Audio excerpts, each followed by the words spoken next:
বড়মা কলেজের সম্মানিত সহকর্মীবৃন্দ এবং প্রাণপ্রিয় শিক্ষার্থীরা, সবার প্রতি আমার আন্তরিক সালাম। আসসালামু আলাইকুম ওয়া রাহমাতুল্লাহি ওয়া বারাকাতুহু। বড়মা কলেজ কর্তৃক আয়োজিত অনলাইন ভিত্তিক পাঠদান কার্যক্রমে আজকে জুলাইয়ের 11 তারিখ শনিবার ফিন্যান্স, ব্যাংকিং ও বীমা ক্লাসে সবাইকে স্বাগতম জানাচ্ছি। আশা করছি সবাই বাড়িতে থেকে ভালো আছো, সুস্থ আছো। প্রিয় শিক্ষার্থীরা, তোমরা নিশ্চয়ই অবগত আছো আমরা ফিন্যান্স ক্লাসে দ্বিতীয় পত্র কন্টিনিউ করছি। সেই ধারাবাহিকতায় আজকের ক্লাসটিও দ্বিতীয় পত্রের উপর ইনশাআল্লাহ শেষ করব। আমরা ফিন্যান্স, ব্যাংকিং ও বীমা ক্লাসের দ্বিতীয় পত্র থেকে সপ্তম অধ্যায় কন্টিনিউ করছিলাম। আমরা সপ্তম অধ্যায় থেকে 3টা পার্ট শেষ করছি, ভাগ ভাগ করে 3টা পার্ট শেষ করছি। আজকের পার্টটা শেষ পার্ট এবং এই পার্টের মাধ্যমেই সপ্তম অধ্যায়টা শেষ হবে। তো আলোচ্য বিষয়তে যাওয়ার আগে আমরা কিছু চিত্র দেখে নিই। আমরা স্ক্রিনে দেখতে পাচ্ছি 4টা ছবি দেখতে পাচ্ছি। এখানে ব্যাংক থেকে লোন নিয়ে যাচ্ছে এক গ্রাহক এবং গ্রাহকের সাথে ব্যাংক কর্মকর্তার কথোপকথন লোন নিয়ে। এবং এই ছবিতে দেখতে পাচ্ছি লোন দেওয়া হচ্ছে একজন ব্যক্তিকে। এবং আরেকটা 4 নম্বর ছবিতে আমরা দেখতে পাচ্ছি ডেপ্ট, যেটা ঋণের কারণে ঋণের বোঝা বইতে না পেরে সে হয়তো মর্মান্তিকভাবে একটা টেনশনে আছে, এই ধরনের সিচুয়েশন। তো এই ছবিগুলো লক্ষ্য করলে আমরা অবশ্যই বুঝতে পারি আমাদের চ্যাপ্টারটি হলো ঋণ নিয়ে, ব্যাংক ঋণ নিয়ে, ব্যাংক জামানত নিয়ে এবং জামানতের রাখার জন্য কি কি বিষয় আলোচনা করতে হবে, কি কি উত্তম জামানতের বৈশিষ্ট্যগুলো কি কি, এই বিষয়গুলো কিন্তু আমাদের দেখতে হবে।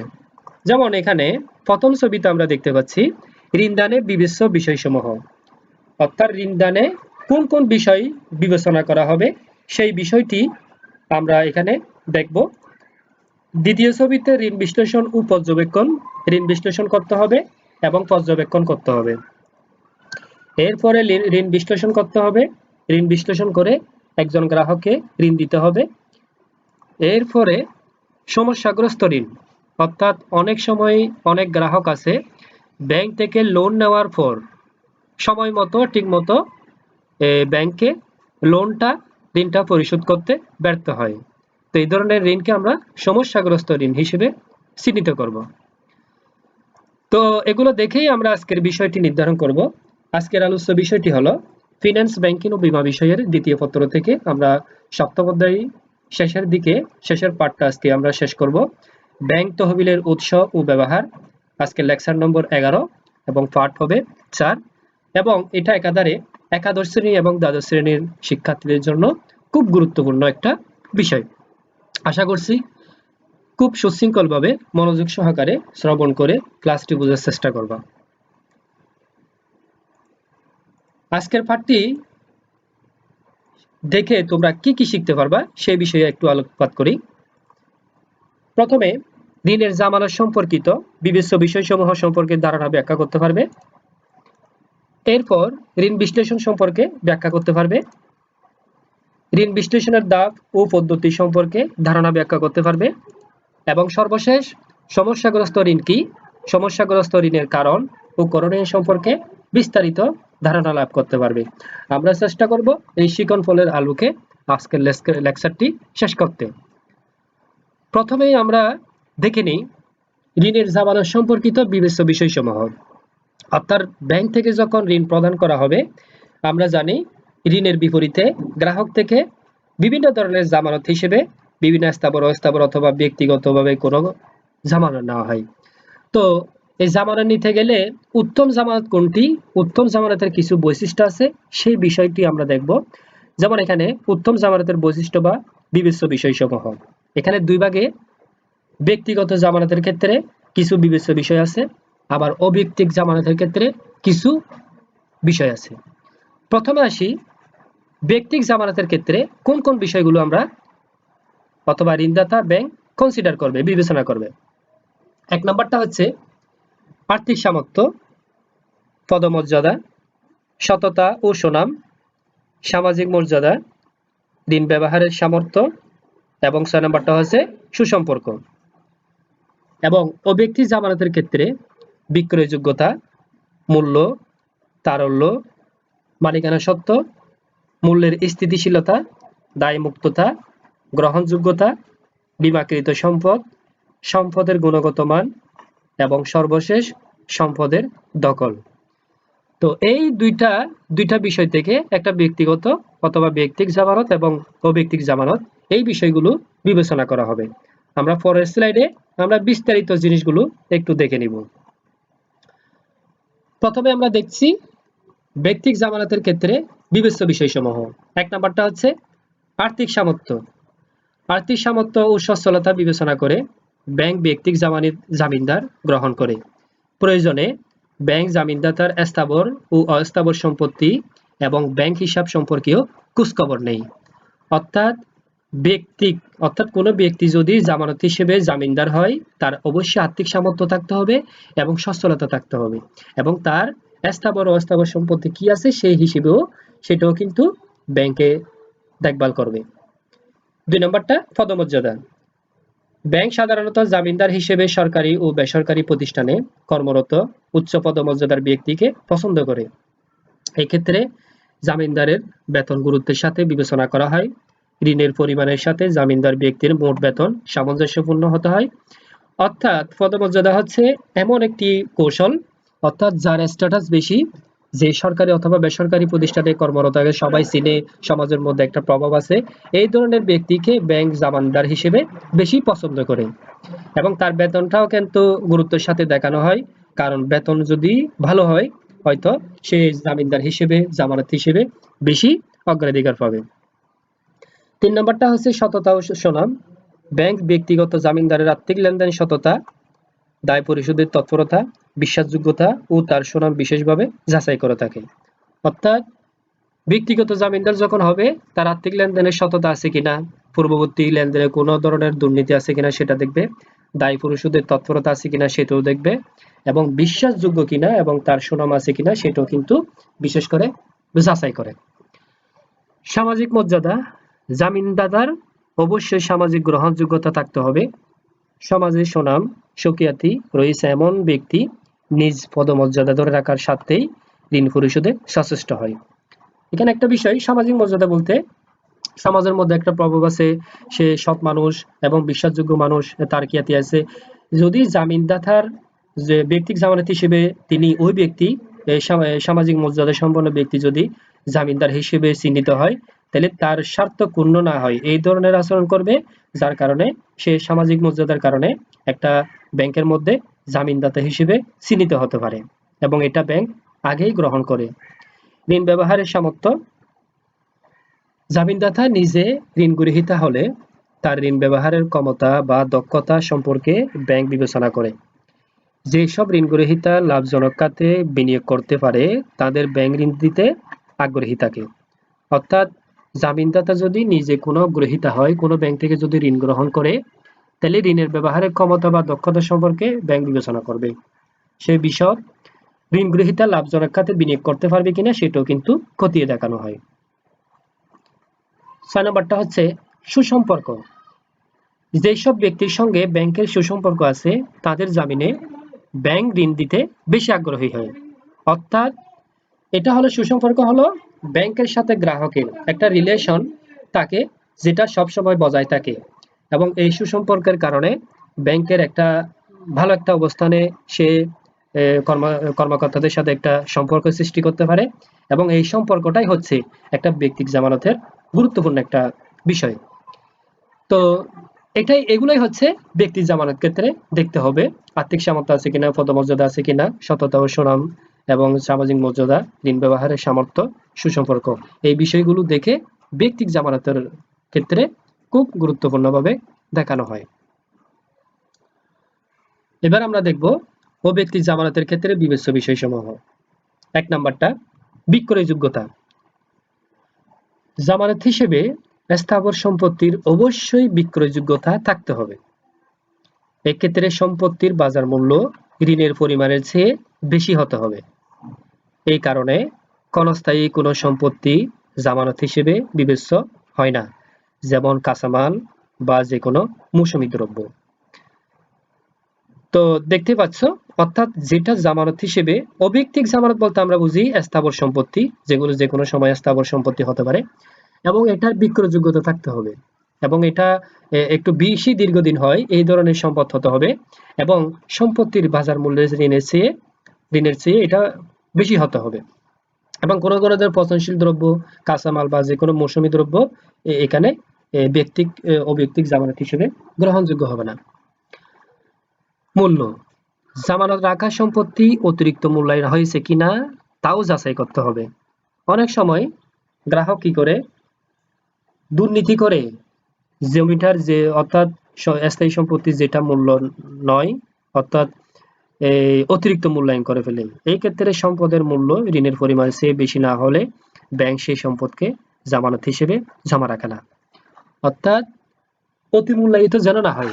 অনেক সময় দুর্নীতি করে কি করতে পারে, গ্রাহক একটা জায়গার মূল্য হচ্ছে 10 লক্ষ টাকা, তো এখানে অব্যক্তিক জামানত হিসেবে সেই জায়গাটা দিবে জামিনদাতা হিসেবে, তাহলে ওই জায়গাটার সে মূল্যায়ন করতে পারে 15 লক্ষ টাকা, তাহলে 5 লক্ষ টাকা সে দুর্নীতি করে বেশি দেখা ফেলছে।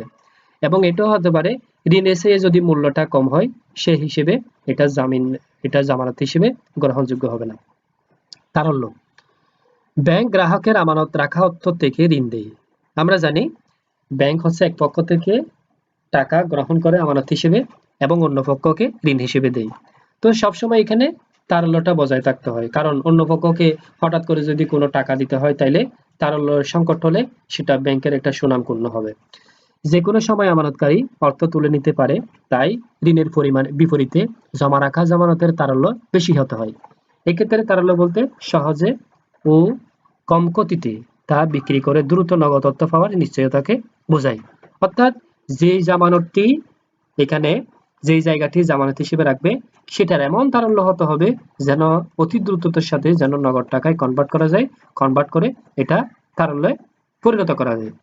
যে জামানতের তারল্য বেশি, সেই জামানত ব্যাংক বেশি পছন্দ করে থাকে। 4 নম্বরটা হচ্ছে মালিকানা সত্ত্ব। জামানতকৃত সম্পদের মালিকানা সত্ত্ব ঋণ গ্রহীতার প্রকৃত মালিকানায় থাকতে হবে। প্রকৃত মালিকানায় বলতে যিনি ঋণ গ্রহীতা তার থাকতে হবে মালিকানা সত্ত্বটা। উক্ত সম্পদের মালিকানায় কোনো জামানত থাকলে তা ব্যাংক জামানত হিসেবে জমা রাখে না, তাই ঋণ দেওয়ার আগে ব্যাংক অত্যন্ত সতর্কতার সাথে জামানত রাখা সম্পদের সব দলিল যাচাই বাছাই করে। অর্থাৎ মালিকানা সত্ত্বটা আসল মালিক কিনা, অর্থাৎ ঋণ গ্রহীতার জায়গাটির আসল মালিক কিনা সেটাও কিন্তু দেখতে হবে। অন্যের কোনো জায়গা জামানত হিসেবে সে দেখাইতে পারে, এটা গ্রহণযোগ্য হবে না। এবং কোনো জমালা আছে কিনা, এখানে তোমার এখানে মামলা মোকদ্দমা আছে কিনা জমিটা নিয়ে, জায়গাটা নিয়ে, সেটাও কিন্তু দেখতে হবে। মূল্যের স্থিতিশীলতা। জমা রাখা সম্পদের বাজার মূল্যের স্থিতিশীলতা থাকতে হবে। যেসব সম্পত্তির মূল্য কমে যাওয়ার আশঙ্কা থাকে, সম্ভাবনা থাকে, ব্যাংক তা জামানত হিসেবে জমা রাখে না। যেমন শেয়ার হতে পারে, ইনভেস্টমেন্ট সার্টিফিকেট হতে পারে। অর্থাৎ জামানতটি এমন হতে হবে মূল্যটা স্থিতিশীলতা, হঠাৎ করে কমে যায়, হঠাৎ করে বেড়ে যায়, এই ধরনের কোনো যদি শেয়ার হয়, ইনভেস্টমেন্ট সার্টিফিকেট হয়, তাহলে কিন্তু জামানত হিসেবে এটা গ্রহণযোগ্য হবে না। অব্যক্তিক জামানতের ক্ষেত্রে আরো কিছু বিবেচ্য বিষয় আছে এখানে। দায়মুক্ততা। জামানতকে দায়মুক্ত হতে হবে, অর্থাৎ জামানতের সম্পত্তি অন্য কোনো প্রতিষ্ঠানের কাছে দায়বদ্ধ আছে কিনা তা দেখতে হবে। অর্থাৎ যেটা জামানত হিসেবে ব্যাংকে দিবে, সেই জায়গাটি, সেই স্থায়ী সম্পত্তিটা অন্য কোনো প্রতিষ্ঠানের কাছে দখল সত্ত্ব আছে কিনা এবং এটা বন্ধক আছে কিনা সেটাও কিন্তু দেখতে হবে। গ্রহণযোগ্যতা। জামানত গ্রহণের সময় ব্যাংকে অবশ্যই উক্ত জামানত আইনসঙ্গতভাবে গ্রহণযোগ্য কিনা তা দেখতে হবে। বেআইনি সম্পদ, পচনশীল দ্রব্য, গবাদি পশু জামানত হিসেবে গ্রহণ করা যাবে না। অর্থাৎ এই জামানত হিসেবে যেই সম্পদটা দেওয়া হবে, এটা আইনসঙ্গতভাবে আসলে গ্রহণযোগ্য হচ্ছে কিনা সেই বিষয়েও কিন্তু বিবেচনা করতে হবে। অর্থাৎ বেআইনি সম্পদ পচনশীল দ্রব্য, গবাদি পশু এই ক্ষেত্রে জামানত হিসেবে গ্রহণযোগ্য হবে না। বিমাকৃত সম্পদ, বিমাবিহীন সম্পদ জামানত হলে ওই সম্পত্তি বা পণ্য কোনো কারণে ধ্বংস হলে সেই জামানত থেকে ব্যাংক ঋণ আদায় করতে পারে না, তাই বিমাকৃত জামানত বেশি গ্রহণযোগ্য। সম্পদের গুণগত মান, জামানতকৃত সম্পদের গুণগত মান গুরুত্বের সাথে বিবেচনা করতে হবে। পণ্যদ্রব্য জামানতের সময় পণ্যের চাহিদা ও মানের দিকে দৃষ্টি দেওয়া প্রয়োজন, অর্থাৎ সম্পদের গুণগত মান আছে কিনা সেটাও কিন্তু বিবেচনা করতে হবে। দখলি সত্ত্ব, জামানতকৃত সম্পদের উপর ঋণ গ্রহীতার সম্পূর্ণ দখল আছে কিনা তা গুরুত্বের সাথে পর্যবেক্ষণ করা হয়। এমনকি পরবর্তী সময়ে সম্পত্তি বিক্রির সময় ব্যাংক যেন কোনো সমস্যার সম্মুখীন না হয় ওই বিষয়টিও বিবেচনা করা হয়।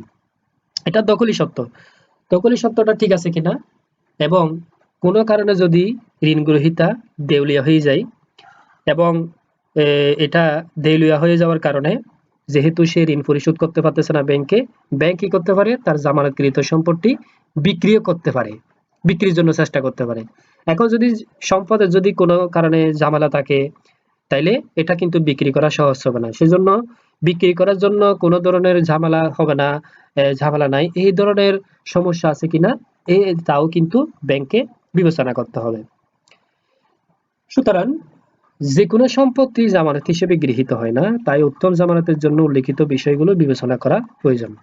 অর্থাৎ জামানতের ক্ষেত্রে এখানে হুট করে যে কোনো সম্পত্তি অথবা যে কোনো ব্যক্তি কিন্তু জামানত হিসেবে গ্রহণযোগ্য হতে পারে না, কিছু বিষয় বিবেচনা করেই জামানত বিবেচনা করা হবে। আমাদের নেক্সট টপিক হচ্ছে ঋণ বিশ্লেষণ। আমরা এটা কি জিনিস একটু দেখি। ঋণ বিশ্লেষণ হলো ঋণ দেওয়ার আগে ঝুঁকি নির্ধারণ, মূল্যায়ন ও পর্যবেক্ষণের মাধ্যমে ঋণের অর্থ আদায় না হওয়ার আশঙ্কা যাচাইয়ের একটি কৌশল। অর্থাৎ ঋণ দেওয়ার আগে ঋণ বিশ্লেষণ করা হয়, ঋণটা দিলে কতটুকু ঝুঁকি হবে এবং এটার মূল্যায়ন কত হবে এবং ঋণের অর্থ আদায় না হওয়ার আশঙ্কা কতটুকু সেটা দেখার জন্য একটা কৌশল ঋণ বিশ্লেষণটা। ঋণ দেওয়ার আগে এই ধরনের বিশ্লেষণ করা হয়। ঋণ বিশ্লেষণের প্রধান বৈশিষ্ট্যগুলো হলো, এক নাম্বারটা আবেদনকারীর ঋণ লেনদেনের ইতিহাস, ঋণ গ্রহীতা আগে ঋণ নিছে, আগে লেনদেন করছে, এই লেনদেনের ইতিহাস কিরকম, এটা কি পজিটিভ নাকি নেগেটিভ সেটাও কিন্তু দেখতে হবে। তার পূর্ববর্তী রেকর্ড কিরকম সেটা কিন্তু এখানে বিশ্লেষণ করা হবে। আবেদনকারীর চরিত্র, তিনি চরিত্র তার মানুষ হিসেবে ব্যক্তি হিসেবে চরিত্র ঠিক আছে কিনা, সৎ আছে কিনা সেটা বিশ্লেষণ করা হবে। আবেদনকারীর আর্থিক সচ্ছলতা, তার আর্থিক সচ্ছলতা, আর্থিক ক্ষমতা, ঋণ পরিশোধের জন্য এবিলিটি কতটুকু আছে সেটা এখানে ঋণ বিশ্লেষণে দেখতে হবে। 4 নাম্বারটা আবেদনকারী ঋণ ফেরত দেওয়ার ক্ষমতা কতটুকু। অনেক সময় দেখা যায় একজন ঋণ গ্রহীতা ঋণ টিকে নিল কিন্তু সে ফেরত দিতে পারবে কিনা, ফেরত দেওয়ার ক্ষমতা আছে কিনা সেটাও কিন্তু অনেক সময় জানা না। সেজন্য ব্যাংক অবশ্যই আবেদনকারী ঋণ ফেরত দেওয়ার এবিলিটি আছে কিনা, ক্ষমতা আছে কিনা, আর্থিক সামর্থ্য আছে কিনা সেটা দেখতে হবে। আবেদনকারীর ব্যবসায়ের সম্ভাব্য মুনাফা, আবেদনকারী ঋণ নিয়ে যে ব্যবসা করবে ওই ব্যবসাতে আদৌ মুনাফা হবে কিনা। কারণ মুনাফা হলো, আমরা জানি একটা ব্যবসায়ের প্রধান উদ্দেশ্য হচ্ছে মুনাফা, মুনাফা হলে ব্যবসাটা টিকে থাকবে, আর যদি ব্যবসা টিকে থাকে সে ঋণটা পরিশোধ করতে পারবে। আর যদি ব্যবসার মধ্যে মুনাফা না হয় তাহলে ব্যবসাটা টিকে থাকতে পারবে না, লোনটা পরিশোধ করার সম্ভাবনা নেই। 4 নম্বরটা ঋণ গ্রহণকারীর ঋণের মেয়াদকালে প্রত্যাশিত নগদান্ত প্রবাহ, অর্থাৎ যিনি ঋণ গ্রহণ করবেন তার প্রত্যাশিত নগদান্ত প্রবাহ কতটুকু হবে সেটাও কিন্তু বিশ্লেষণ করা হবে। উক্ত ব্যক্তিকে ঋণদানের ঝুঁকি এবং উক্ত ব্যক্তিকে মানে আবেদনকারী ব্যক্তিকে ঋণ গ্রহীতাকে ঋণ দিলে এটা ঝুঁকি কতটুকু হবে, এটা আদায় না করার ঝুঁকি এবং এটা কতটুকু যৌক্তিক হবে সেটা কিন্তু এখানে বিশ্লেষণ করা হবে। ঋণ বিশ্লেষণের ধাপসমূহ, কিছু ধাপ আছে ঋণ বিশ্লেষণের জন্য, আমরা একটু দেখে নিব। ঋণ বিশ্লেষণের ক্ষেত্রে ঋণের প্রস্তাব বিভিন্নভাবে বিশ্লেষণ করা হয়। ঋণ বিশ্লেষণের নিচের ধাপে করা হয়, কয়েকটি ধাপ আছে এখানে 7টা ধাপ দেখতে পাচ্ছি। সম্ভাব্য ঋণ গ্রহীতার মৌলিক তথ্য সংগ্রহ, মৌলিক তথ্য সমূহ, তার রেকর্ড কিরকম, পূর্ববর্তী কোনো লেনদেন করছে কিনা, তার ব্যবসাটা কিরকম, সে কি উদ্দেশ্যে ঋণ নিবে, এই বিষয়গুলো মৌলিক তথ্য হিসেবে সংগ্রহ করতে হবে। আবেদন করা ঋণ সম্পর্কে মৌলিক তথ্য সংগ্রহ, যে উদ্দেশ্যে ঋণের জন্য আবেদন করছে সেটা ঠিক আছে কিনা এবং তার তথ্য আছে কিনা, ব্যবসাটির সঠিক তথ্য সংগ্রহ করতে হবে।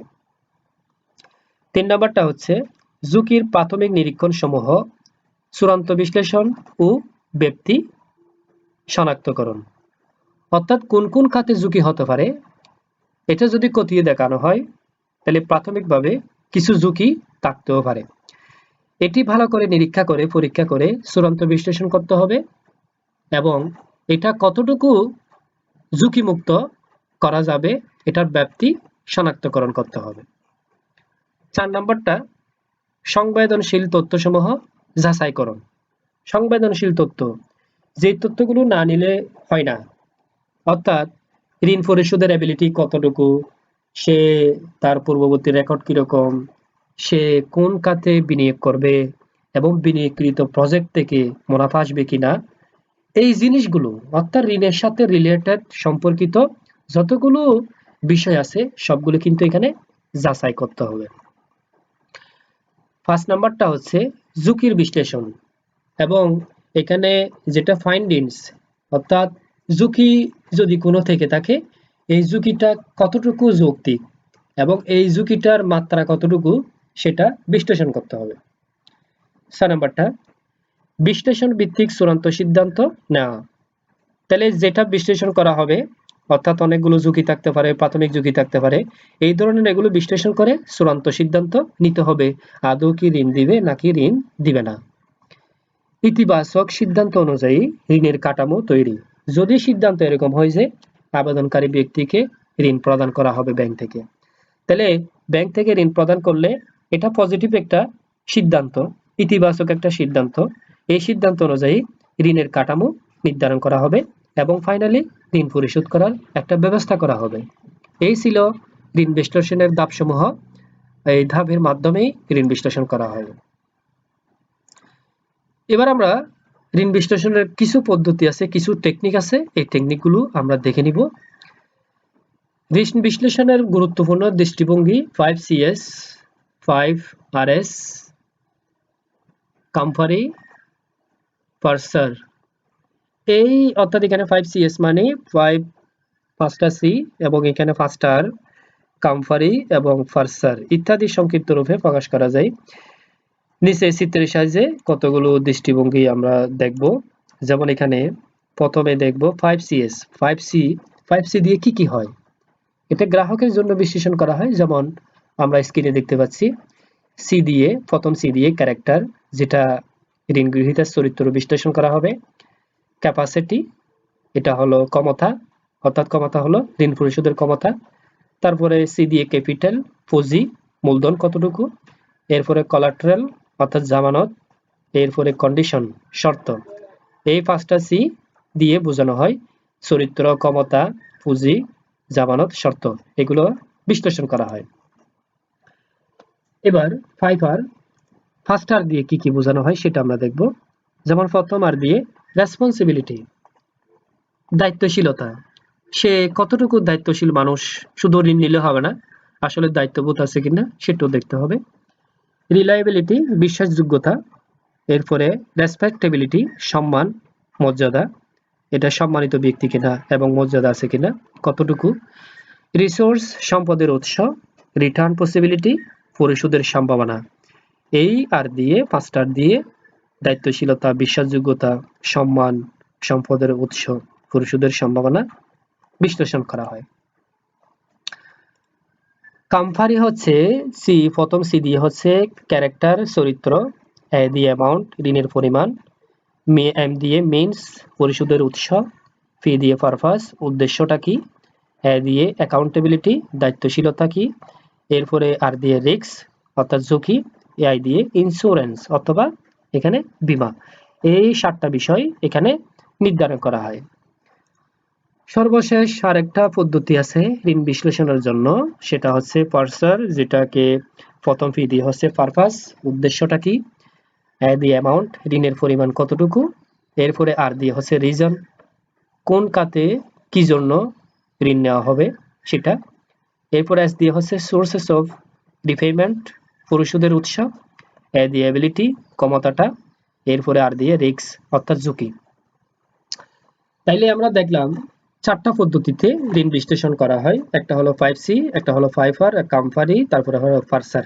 এই বিষয়গুলো আমরা ঘুরে ফিরে দেখতেছি একজন গ্রাহক, একজন ঋণ গ্রহীতার তার চরিত্র কিরকম, ক্ষমতা কিরকম, তার জামানত কিরকম, সম্পদের উৎস কিরকম, দায়িত্বশীলতা কিরকম, বিশ্বাসযোগ্যতা আছে কিনা, উদ্দেশ্যটা কি, এবং পরিশোধের উৎস কি থেকে, এরপরে ক্ষমতা কি, এরপরে ঝুঁকিটা কি, এবং ইন্স্যুরেন্স আছে কিনা, এই সবগুলো বিষয় কিন্তু দেখেই ঋণটা বিশ্লেষণ করা হয়।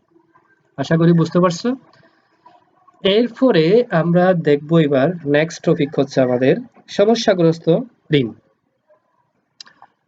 তো শিক্ষার্থীরা দেখতে পাচ্ছ এখানে সমস্যাগ্রস্ত মানে যে ঋণের মধ্যে সমস্যা আছে, গ্রহণ করতে, এখানে আদায় করতে না পারা অথবা আদায় করতে দেরি হওয়া, এই ধরনের কতগুলো সমস্যা আছে। যেমন ঋণের অর্থ ফেরত পেতে দেরি হলে বা ফেরত পাওয়া কঠিন হলে বা কোনো সম্ভাবনা না থাকলে। কোনো সম্ভাবনা না থাকলে মানে ঋণটা ফেরত না পাওয়ার সম্ভাবনা, অর্থাৎ ফেরত পাওয়ার সম্ভাবনা না থাকলে তাকে সমস্যাগ্রস্ত ঋণ বা দুর্দশাগ্রস্ত ঋণ বলে। এক কথায় কথা হলো, যদি ঋণ নিয়ে কোনো গ্রাহক ঋণের টাকা ফেরত দিতে অসমর্থ হয় অথবা অনিচ্ছা থাকে অথবা অনিচ্ছার কারণে ঋণটা আদায় না হয়, এই ধরনের সিস্টেমটাকে সমস্যাগ্রস্ত ঋণ বলবো। এই ক্ষেত্রে ঋণ গ্রাহকের ঋণের অর্থ ফেরত দেওয়ার ইচ্ছা ও সামর্থ্যের বিষয়টি ঋণের অবস্থা বিশ্লেষণে গুরুত্বপূর্ণ। দুইটা জিনিস এখানে খুব ইম্পর্টেন্ট, একটা হচ্ছে ঋণের অর্থ ফেরত দেওয়ার ইচ্ছা থাকতে হবে, আর একটা হচ্ছে সামর্থ্য আছে কিনা। এই দুইটা বিষয়ের উপর গুরুত্বপূর্ণভাবে বিষয়টি দেখানো হয়। তো আমরা দেখতে পাচ্ছি এখানে ঋণ ফেরত দেওয়ার ইচ্ছা প্লাস ঋণ ফেরত দেওয়ার সামর্থ্য, তাহলে তার ইচ্ছাও আছে সামর্থ্য আছে, দুইটাই পজিটিভ। তাহলে আমরা এই ধরনের ঋণকে আমরা বলবো আদর্শ ঋণ। আদর্শ ঋণ বলতে ঋণটা ব্যাংকে দিল, সময় মতো ফেরত পেলো, এই ধরনের ঋণকে আমরা আদর্শ ঋণ বলবো। তাহলে আদর্শ ঋণের মধ্যে দুইটাই পজিটিভ, ঋণ ফেরত দেওয়ার সামর্থ্য থাকবে এবং ঋণ ফেরত দেওয়ার ইচ্ছা থাকবে। দুই নম্বরটা ঋণ ফেরত দেওয়ার ইচ্ছা প্লাস ঋণ ফেরত দেওয়ার অসামর্থ্য, তাহলে একটা ঝামেলা, ইচ্ছা থাকলেও কিন্তু তার সামর্থ্য নেই, অসামর্থ্য। তাহলে এই ধরনের যখন ঋণ হবে তখন এই ধরনের আমরা ঋণকে সমস্যাগ্রস্ত ঋণ, তার ইচ্ছা থাকলেও কিন্তু সামর্থ্য নাই, তাহলে সামর্থ্য না থাকলে ঋণটা পরিশোধ করতে পারবে না, এই ধরনের ঋণকে আমরা সমস্যাগ্রস্ত ঋণ হিসেবে চিহ্নিত করব। 3 নম্বরটা হচ্ছে ঋণ ফেরত দেওয়ার ইচ্ছা, ঋণ ফেরত দেওয়ার ইচ্ছা তার মানে অনিচ্ছা, ঋণ ফেরত দেওয়ার সামর্থ্য, এখানে একটা ঝামেলা, ঋণ ফেরত দেওয়ার সামর্থ্য থাকলে অনেক সময় দুর্নীতিবাজদের হাতে ঋণ যে চলে যায় যার ইচ্ছা নাই পরিশোধ করার জন্য। তো এখানে একটা ঝামেলা আছে, তার ঋণ ফেরত দেওয়ার ইচ্ছা নেই এবং সামর্থ্য থাকলেও এই ধরনের ঋণকে আমরা সমস্যাগ্রস্ত ঋণ বলবো। লাস্ট ওয়ান, ঋণ ফেরত দেওয়ার অনিচ্ছা, ঋণ ফেরত দেওয়ার অসামর্থ্য, তাহলে ইচ্ছাও নাই এবং সামর্থ্য নাই, তাহলে দুইটাই সমস্যা, এই ধরনের ঋণকেও আমরা সমস্যাগ্রস্ত ঋণ বলবো।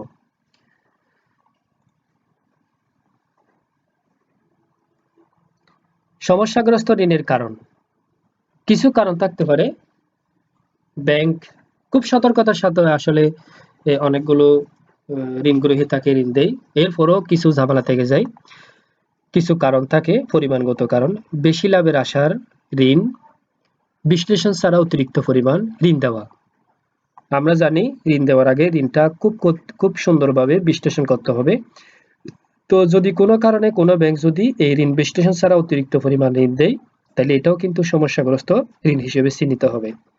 ঋণ গ্রহীতার পরিশোধ ক্ষমতার চেয়ে অতিরিক্ত ঋণ নেওয়া, তার সবগুলো সম্পদ মিলে আছে মনে করো 10 লক্ষ টাকা, কিন্তু সে ঋণ নিয়ে নিল 20 লক্ষ টাকা, তাহলে 20 লক্ষ টাকা তার এগেইনস্টে এখানে 20 লক্ষ টাকা বেশি নিয়ে নিছে, অথচ তার সবগুলো সম্পদ বিক্রি করে পাওয়া যাবে 10 লক্ষ টাকা, তাহলে এটাও কিন্তু একটা সমস্যাগ্রস্ত ঋণের কারণ। পর্যাপ্ত জামানত না নিয়ে ঋণ দেওয়া, জামানতটা পর্যাপ্ত পরিমাণে নিতে হবে, আমরা জানি জামানতটা এমনভাবে নিতে হবে যেন ঋণের টাকার চেয়ে বেশি হয়। জামানতের মূল্য বাজার মূল্যের চেয়ে অতিরিক্ত মূল্যায়ন করা।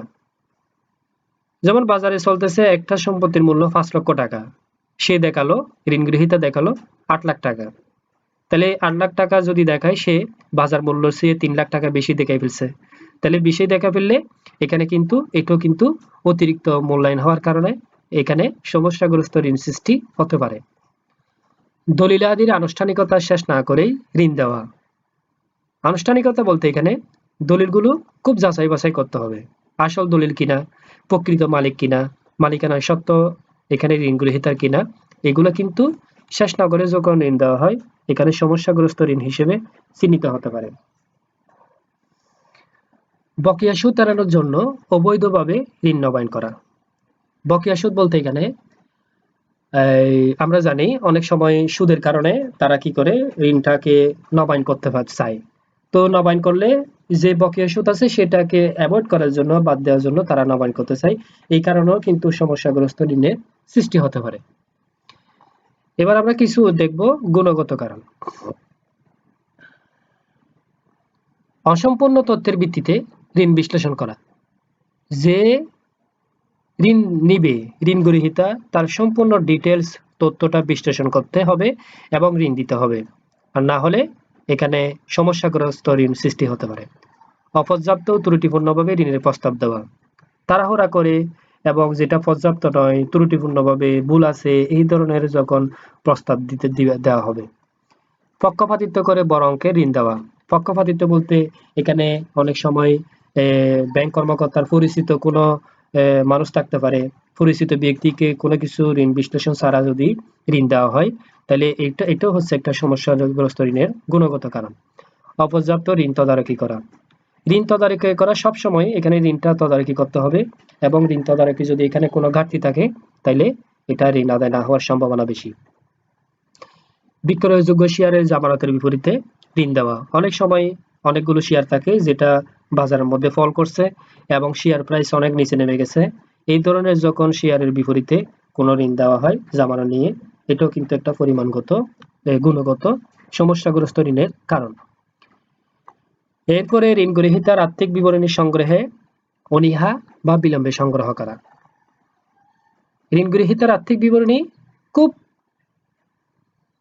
চিন্তা ভাবনা করে সংগ্রহ করতে হবে, এবং এটা যদি অনীহা, তার মানে সংগ্রহে যদি অনীহা সৃষ্টি হয়, বিলম্বে সংগ্রহ করা হয় এবং সংগ্রহ না করে যদি ঋণ দেওয়া হয়, তাহলে এখানে কিন্তু সমস্যা হতে পারে।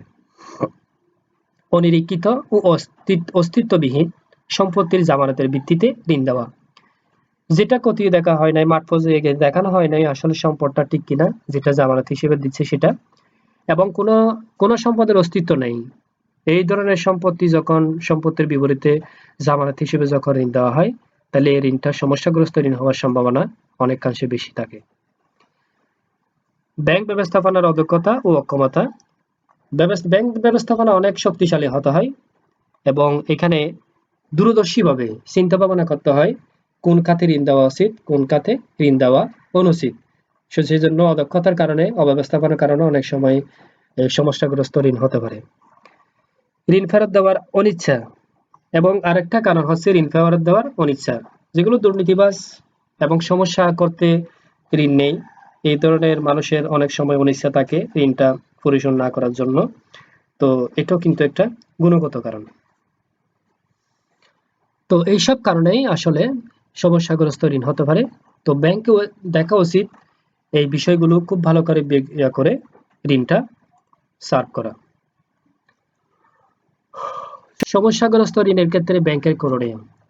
তো সমস্যাগ্রস্ত, আসলে ব্যাংক দেখে শুনে কিন্তু সমস্যাগ্রস্ত ঋণে পড়তে চায় না, এটা সিস্টেমেটিক্যালি অনেক সময় হয়তো হয়ে যায়। তো কিছু ব্যাংকের মধ্যে পদক্ষেপ গ্রহণ করতে হবে, সেই বিষয়ে আমরা একটু দেখব। সমস্যাগ্রস্ত ঋণের ক্ষেত্রে ব্যাংক বা ঋণদাতা কিছু পদক্ষেপ নিতে পারে। এই ক্ষেত্রে ব্যাংক সমস্যাগ্রস্ত ঋণ সৃষ্টির কারণ চিহ্নিত করতে পারে, পরবর্তী সময়ে এইরূপ কারণ সংঘটিত না হওয়ার জন্য প্রতিরোধমূলক পদক্ষেপ নিতে পারে। সমস্যাগ্রস্ত ঋণের ক্ষেত্রে ব্যাংকের করণীয় আছে, যেমন 1 নম্বরটা হচ্ছে আলোচনা ও পরামর্শ। ঋণের তদারকির জন্য ব্যাংক গ্রাহকের সাথে নিয়মিত সাক্ষাৎ করে। এই ধরনের সাক্ষাৎ করার সময় সমস্যা পাওয়া গেলে তা সমাধান করার জন্য ব্যাংক গ্রাহকের উপযুক্ত পরামর্শ দেয়। এটা হলো একজন গ্রাহক কি করলো, 5 বছরের জন্য ঋণ নিল। তাহলে এখন 5 বছরের জন্য ঋণ যখন নিছে, ব্যাংকে উচিত নিয়মিত সাক্ষাৎ করা। এটা ব্যাংক করেও থাকে। তো সাক্ষাৎ করার সময় দেখা যায় যে 3 বছরের মাথায় ঋণ গ্রহীতা একটা সমস্যায় পড়ছে। তাহলে সমস্যা পড়লে এটা সমাধান করার কি সম্ভাব্য উপায় আছে সে বিষয়ে ব্যাংকে উপযুক্ত পরামর্শ দিতে হবে। কারণ পরামর্শ দিতে হবে এই জন্যই, কারণ সেখানে ব্যাংকের স্বার্থ লুকায়িত আছে। কারণ গ্রাহক যদি সমস্যায় পড়ে তাহলে ঋণটা পরিশোধ না করার সম্ভাবনা বেশি। অতিরিক্ত জামানত জামানত হিসেবে অতিরিক্ত সম্পদ জমা রেখে সমস্যাগ্রস্ত ঋণের পরিমাণ কমিয়ে আনা সম্ভব। অর্থাৎ যেটা ঋণ দেওয়া হবে তার চেয়ে জামানতটা বেশি হতে হবে, তাইলে কাভার করার সম্ভাবনা আছে। মজুত মাল নিয়ন্ত্রণে পরামর্শ ব্যাংক ঋণ গ্রহীতাকে মজুত পণ্য নিয়ন্ত্রণে সঠিক পরামর্শ দিয়ে সাহায্য করে। তো কোনো গ্রাহক যদি ঋণের টাকা দিয়ে ব্যবসা করে এবং মজুত পণ্য কিনে, তাহলে এই মজুত পণ্যটা নিয়ন্ত্রণ করার জন্য এটা কিভাবে সংরক্ষণ করলে ঠিকভাবে থাকবে, এই ধরনের পরামর্শ কিন্তু ব্যাংকে দিতে হবে। ঋণ কর্মকর্তার জবাবদিহিতা এটা খুবই ইম্পর্টেন্ট। ঋণ তদারকি পুনর্নিরীক্ষণ করা এবং ঋণ কর্মকর্তার জবাবদিহিতা নিশ্চিত করতে হবে। কারণ যেখানে জবাবদিহিতা নাই সেখানে কিন্তু সমস্যা থাকবেই। সেজন্য খুব ভালো করে তদারকি করতে হবে, নিরীক্ষণ করতে হবে, খতিয়ে দেখতে হবে এবং ঋণ কর্মকর্তার জবাবদিহিতা নিশ্চিত করতে হবে। সীমাভিত্তিক ঋণ ব্যাংক ঋণ পলিসি অনুযায়ী সীমাভিত্তিক ঋণ নির্ধারণ করতে হবে। ঋণ প্রদান করার জন্য কিছু পলিসি আছে ব্যাংকে, এই পলিসিটা স্টেপগুলো ফলো করেই কিন্তু ঋণ দিতে হবে। অযথা নিজের ইচ্ছা মতো এটা কিন্তু ঋণ দেওয়া উচিত নয়। যেই খাতে মনে করো 10 লক্ষ টাকা ঋণ দিতে হবে, সেখানে যদি নিজের মন গড়া ব্যাংকের কারণে যদি কোনো কর্মকর্তার কারণে যদি 20 লক্ষ টাকা ঋণ দিয়ে দেয়, তাহলে এটা সীমা ছাড়িয়ে গেছে। সেজন্য সীমাভিত্তিক পলিসি অনুযায়ী ঋণ প্রদান করতে হবে। পরিচালকের নিরুৎসাহিতকরণ পরিচালকদের ঋণদানের ব্যাপারে নিরুৎসাহিত করে এই ঋণ নিয়ন্ত্রণ করা যায়। এখানে নিরুৎসাহিত বলতে অনেক সময় পরিচালকের কোনো আত্মীয় স্বজন অথবা কোনো ধরনের পরিচিত ব্যক্তি লোনের জন্য আবেদন করতে পারে। তো পরিচালকের সম্মানে সেই লোনটা হয়তো দিতে পারে, কিন্তু পরিচালককে দেখতে হবে আসলে লোনটা কাভার করার যৌক্তিকতা কতটুকু, সেই বিষয়ে বুঝিয়ে ব্যাংক কর্মকর্তাকে পরিচালককে নিরুৎসাহিত করতে হবে। 7 নম্বরটা হচ্ছে ঋণ বিশ্লেষণ ও দলিলপত্র সংরক্ষণ। যথাযথভাবে ঋণ বিশ্লেষণ না করে ঋণ না দেওয়া এবং ঋণ সম্পর্কিত পর্যাপ্ত দলিল সংরক্ষণ করতে হবে। অর্থাৎ ঋণ বিশ্লেষণ ভালো করে করতে হবে এবং দলিলপত্র সংরক্ষণ করতে হবে। ঋণ স্থানান্তর রোধ করতে কর্তৃপক্ষের পরামর্শ ও সতর্কতা প্রয়োগ। ঋণ স্থানান্তর রোধ করার জন্য ব্যাংক ঋণ স্থানান্তর রোধ কর্তৃপক্ষের পরামর্শ নিতে হবে এবং তার সতর্কতার সাথে প্রয়োগ করা আবশ্যক। ঋণ স্থানান্তর বলতে ঋণটা যখন ট্রান্সফার করা হবে এক অ্যাকাউন্ট থেকে অন্য অ্যাকাউন্টে, সেটাও কিন্তু সতর্কতার সাথে দিতে হবে এবং যারা এই বিষয়ে কাজ করেন তাদের সাথে ভালো পরামর্শ করে এটা স্থানান্তর করতে হবে। সম্পদ রক্ষণাবেক্ষণ কর্মকর্তাদের মধ্যে নৈতিকতা ও মূল্যবোধ তৈরি করতে হবে। চুরি, ডাকাতি, জালিয়াতি ও প্রতারণার মাধ্যমে ব্যবসায়ের সম্পত্তি কর্মকর্তাদের দিয়ে নষ্ট না হওয়ার দিকে প্রয়োজনীয় সতর্ক ব্যবস্থা নিতে হবে। খুবই ইম্পর্টেন্ট এটা একটা টপিক। অর্থাৎ অনেক সময় কি করে ব্যাংকে যারা চাকরি করে, ব্যাংকে যারা কর্মকর্তা আছে তাদের দিয়ে কোনো গ্রাহক অথবা ঘুষ দিয়ে তারা কি করতে পারে, কোনো ধরনের সম্পত্তি চুরি করতে পারে, ডাকাতি করতে পারে, ব্যাংকের অ্যাকাউন্ট জালি করতে পারে এবং প্রতারণা করার সুযোগ নিতে পারে। সেই বিষয়ে নজর দিতে হবে ব্যাংক ব্যবস্থাপনাকে, কারণ কোনো কর্মচারী দ্বারা কোনো কর্মকর্তা দ্বারা যেন এই ধরনের কোনো কার্যকলাপ সংগঠিত না হয় সেদিকে লক্ষ্য রাখতে হবে। এই স্টেপগুলো যদি ফলো করে তাহলে ব্যাংক কোনোদিন সমস্যাগ্রস্ত ঋণের সম্মুখীন হবে না এবং আশা করি যে খাতে তারা ঋণ দিবে সেই খাত থেকে ঋণটা রিকভার করার জন্য তারা সচেষ্ট থাকে এবং ব্যাংকে কোনো লোকসান হয় না। কারণ কোনো গ্রাহককে যদি ঋণ দিয়ে যদি সেটা আদায় না হয় তাহলে ব্যাংক বড় ধরনের একটা ক্ষতির সম্মুখীন হওয়ার সম্ভাবনা আছে। সেজন্য এটা যেন কভার করা যায় সেই বিষয়ে ব্যাংকে অবশ্যই ঋণ বিশ্লেষণ করতে হবে এবং ঋণ বিশ্লেষণ করে সমস্যাগ্রস্ত ঋণ হচ্ছে কিনা সেটাও দেখতে হবে এবং সর্বোপরি যেখানে মনে হবে যে যেই খাতে মনে হবে যে এটা ঋণ দেওয়া যৌক্তিক, এটা সঠিকতা, এটা জামানত ঠিক আছে, দলিলপত্র ঠিক আছে, এই ধরনের যখন বিশ্লেষণ করা হবে তখনই ঋণ দেওয়া উচিত। আশা করি বুঝতে পারছো।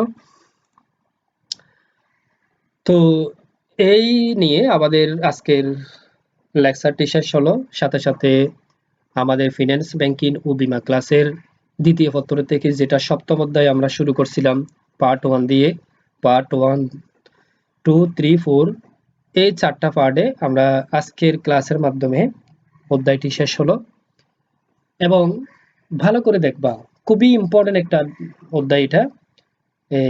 এই ফাইনাল পরীক্ষায় এই চ্যাপ্টার থেকে একটা প্রশ্ন থেকে থাকে, সেজন্য খুব গুরুত্ব সহকারে তোমরা ব্যাংক ঋণ, ব্যাংক তহবিল এবং জামানতের বৈশিষ্ট্য এই বিষয়গুলো ভালো করে বোঝার চেষ্টা করবা। তো গত ক্লাসও একটা বাড়ি কাজ দিয়েছিলাম তোমাদের, জানি না তোমরা পড়ছো কিনা, দেখছো কিনা। তো আজকেও একটা বাড়ি কাজ দিচ্ছি, যেহেতু চ্যাপ্টার শেষ। বাড়ি কাজটা একটা সৃজনশীল প্রশ্ন। জনাব রহমান একজন সফল ব্যবসায়ী। তার সততা, ব্যাংকের সাথে লেনদেন, সচ্ছলতা ও সুনামের কারণে একটি ব্যাংক তার আবেদনের প্রেক্ষিতে অনেক বড় অঙ্কের ঋণ মঞ্জুর করে। অথচ জনাব রহিম তার সদ্য প্রতিষ্ঠিত ব্যবসার জন্য ব্যাংক ঋণের আবেদন করলে উক্ত ব্যাংক জনাব রহিমের স্থাবর সম্পত্তি জামানত হিসেবে রাখতে চায়। তো উদ্দীপকটা পরে আমরা এই সিদ্ধান্তে উপনীত হব যে একজনকে যখন ঋণ প্রদান করছে, একজন ব্যবসায়ীকে অর্থাৎ রহমানকে, তার কিছু বিষয় দেখা হচ্ছে, সততা দেখানো হচ্ছে, ব্যাংকের সাথে লেনদেন, সচ্ছলতা এবং সুনাম আছে কিনা সেটা দেখেই সে ঋণ নিছে। এবং আরেকজন যখন রহিম সাহেব যখন ঋণ নিচ্ছে তখন সে কিন্তু এখানে স্থাবর সম্পত্তি জামানত হিসেবে রাখার জন্য ব্যাংক ইচ্ছা পোষণ করছে। প্রথম প্রশ্ন হচ্ছে ক, লিয়েন কি? লিয়েন হলো পূর্বশর্ত। এটা একটা জামানতের একটা প্রকারভেদ। পূর্ববর্তী ক্লাসের মধ্যে আমি এক্সাম্পল সহকারে তোমাদেরকে আমি বোঝাই দিছিলাম। আশা করি ওই লেকচারগুলো যদি খুব ভালো করে বুঝো, এটার অ্যান্সারটা তোমরা অবশ্যই দিতে পারবে, চেষ্টা করবা। ঋণ মঞ্জুরে গ্রাহকের চরিত্র গুরুত্বপূর্ণ বিবেচ্য বিষয় কেন? এটাও আজকের লেকচারে আছে কিন্তু, অর্থাৎ গ্রাহকের চরিত্র কেন গুরুত্বপূর্ণ ঋণ প্রদানের জন্য এবং এটা গুরুত্বপূর্ণ বিষয় কেন সেটাও কিন্তু ব্যাখ্যা করতে হবে। উদ্দীপকের ব্যাংকটি জনাব রহমানকে ঋণ মঞ্জুরের ক্ষেত্রে কোন বিষয়টি বিবেচনা করে ঋণ দিয়েছে? তাহলে রহমানকে এখানে 4টা বিষয় আমরা দেখতে পাচ্ছি: সততা, ব্যাংকের সাথে লেনদেন, সচ্ছলতা, সুনাম। তাহলে কোন বিষয়টি লক্ষ্য রেখে রহমানকে ঋণ প্রদান করছে সেটা আমাদের এখানে ব্যাখ্যা করতে হবে। এবং সর্বশেষ, উদ্দীপকের উল্লিখিত ব্যাংকটি জনাব রহিমের স্থাবর সম্পত্তি জামানত চাওয়ার যৌক্তিকতা মূল্যায়ন করো। তাহলে স্থায়ী সম্পত্তি জামানত চাওয়ার জন্য ব্যাংক চাইছে কেন? তো ব্যাংক তো এমনিও কিন্তু এখানে রহিমকে ঋণ দিতে পারতো, তাহলে স্থাবর সম্পত্তি চাওয়ার এখানে কারণটা কি এবং এটা যৌক্তিক আছে কিনা সে বিষয়ে বিস্তারিত বিশ্লেষণ করতে হবে। তো আশা করি তোমরা লেকচারগুলো ভালো করে দেখে তোমরা এই সৃজনশীল প্রশ্ন উত্তর করবা এবং ভালো করে দেখবা যেন আমাদের যে বিষয়গুলো আমি বিশ্লেষণ করছি এই বিষয়গুলো যেন ভালো করে বুঝতে পারো। আজকের মতো অনলাইন ক্লাস থেকে আমাদের বিদায় নিচ্ছি। সবাই ভালো থাকবা। এতক্ষণ পর্যন্ত ধৈর্য সহকারে ক্লাসে আমার সাথে থাকার জন্য সবাইকে আন্তরিকভাবে ধন্যবাদ জানাচ্ছি। সবাই ভালো থাকুন, সুস্থ থাকুন, বাড়িতে থাকুন, এই প্রত্যাশায় শেষ করছি। আসসালামু আলাইকুম ওয়া রাহমাতুল্লাহি ওয়া বারাকাতুহু।